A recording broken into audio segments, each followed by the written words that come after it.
Latest updates के लिए हमारे चैनल हलचल इंडिया को लाइक, शेयर एंड सब्सक्राइब कीजिए एंड यस, बेल आइकन को प्रेस करना मत भूलिए।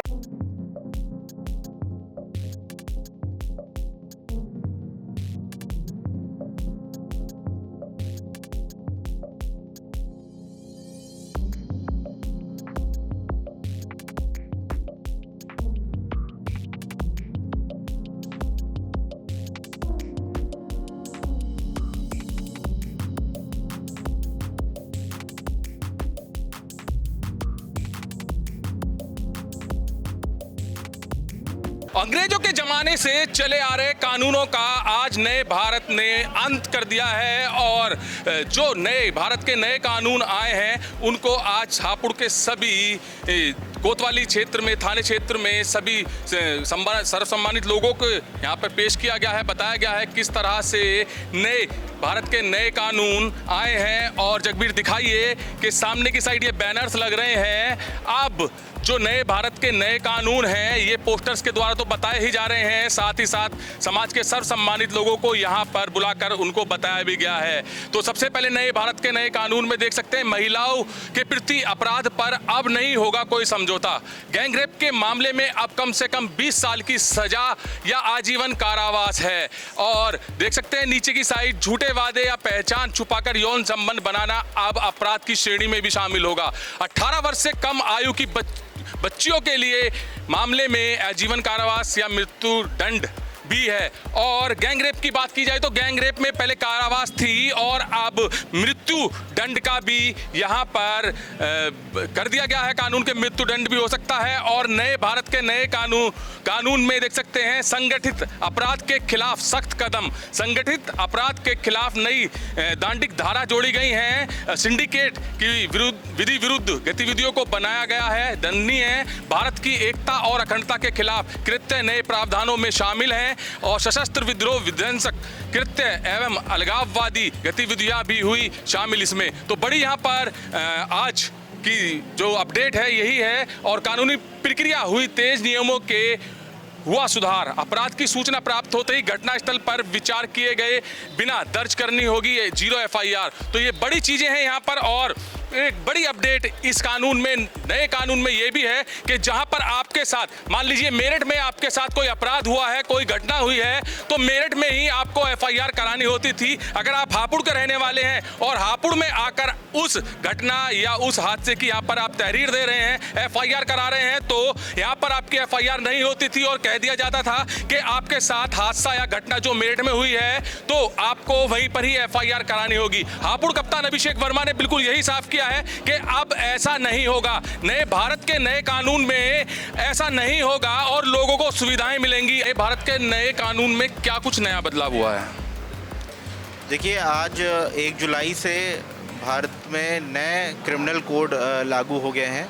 IPC की जगह BNS और CRPC की जगह BNSS और भारतीय साक्ष्य अधिनियम आज 1 जुलाई से लागू किए गए हैं। इसमें जैसा माननीय गृह मंत्री जी ने अपने संसद के भाषण में बताया था, जो पहले के ऑफेंसेस होते थे उसमें महिलाओं के साथ हुए ऑफेंसेस को बहुत बाद की श्रेणी में रखा जाता था। इसमें स्टार्टिंग के चैप्टर्स में ऑफेंसेस को, महिला के ऑफेंसेस को प्राथमिकता दी गई है। साथ ही साथ जो बॉडी ऑफेंसेस होते थे, जो पहले आप देखते थे मर्डर सेक्शन 302 में जा कर के लिखा जाता था, अब वो सेक्शन 103 में रजिस्टर होता है। इसका मतलब कुल मिलाकर के जो प्राथमिकता है वो ऐसे ऑफेंसेस को दी गई है। साथ ही साथ इसमें कुछ ऐसे पीनल एक्शंस हैं जिसमें फॉरेंसिक एविडेंस को कंपलसरी किया गया है। इसमें जो पीड़ित व्यक्ति है उसको 90 दिन के बाद विवेचक को बताना होगा कि उसने विवेचना में क्या प्रगति करी है। इसी तरीके से उसे जो पुलिस को जुडिशियल कस्टडी मिलती थी, पुलिस रिमांड मिलती थी, वो अब 90 दिन के भीतर हमको मिल सकती है। तो ऐसे बहुत सारे बड़े परिवर्तन इस नए कानून में लाए गए हैं और ट्रांसपेरेंसी बढ़ाने की तरफ इसमें प्रयास किया गया है। और आज से ये लागू हुआ है। जनपद हापुड़ में जो पहली FIR BNSS में दर्ज हुई है वो थाना कपूरपुर में दर्ज की गई। सर, एक चीज़ सबसे बड़ी होती थी आम आदमी के लिए, घटना उसके साथ मेरठ में हुई है, जैसे मान लीजिए वो हापुड़ आके मुकदमा लिखवा रहा है, तो ये कह दिया जाता था कि आपके साथ घटना मेरठ में हुई है तो आपको वहीं पर ही कंप्लेंट करानी होगी। तो इस पर क्या संशोधन किया गया है? देखिए, इसमें सबसे बड़ा परिवर्तन जो 0 FIR और EFIR का लाया गया है, ये ऐसे लोगों के लिए है जिनके साथ घटना कहीं घटित है और वो किसी और जगह मौजूद हैं और वहाँ पे उन्हें पुलिस सहायता चाहिए। जैसा आपने एग्जाम्पल दिया कि यदि कोई व्यक्ति मेरठ में उसके साथ घटना घटती है और वो हापुड़ आ जाता है, उसको हापुड़ की पुलिस दिखाई देती है, तो वो संबंधित थाने पे जा कर के वहाँ मेरठ में हुई घटना को 0 FIR के रूप में दर्ज कराया जा सकता है और उस FIR को हम संबंधित जनपद को ट्रांसफ़र कर देंगे विवेचना करने के लिए।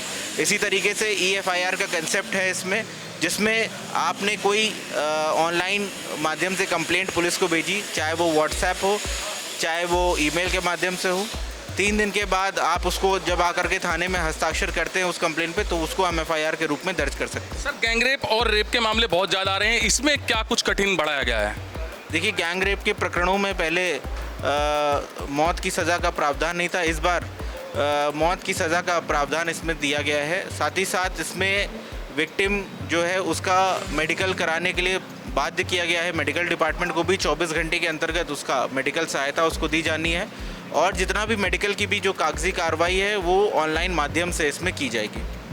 हापुड़ कप्तान अभिषेक वर्मा ने बिल्कुल यही साफ किया है कि अब ऐसा नहीं होगा। नए भारत के नए कानून में ऐसा नहीं होगा और लोगों को सुविधाएं मिलेंगी। अगर आपके साथ मेरठ में कोई घटना हुई है तो आप हापुड़ में आकर FIR कर सकते हैं। तो बड़े यहाँ पर कानून पास हुए हैं और अच्छे कानून पास हुए हैं, जहाँ पर गणमान्य लोगों ने यहाँ पर नए कानून की तारीफ भी की है। तो नए भारत के नए कानून में जो बदलाव किए गए हैं उससे लोग भी खुश हैं और जनता यहाँ पर लगातार सरकार की तारीफ कर रही है। कैमरामैन जगवीर के साथ सुशील शर्मा, हलचल इंडिया।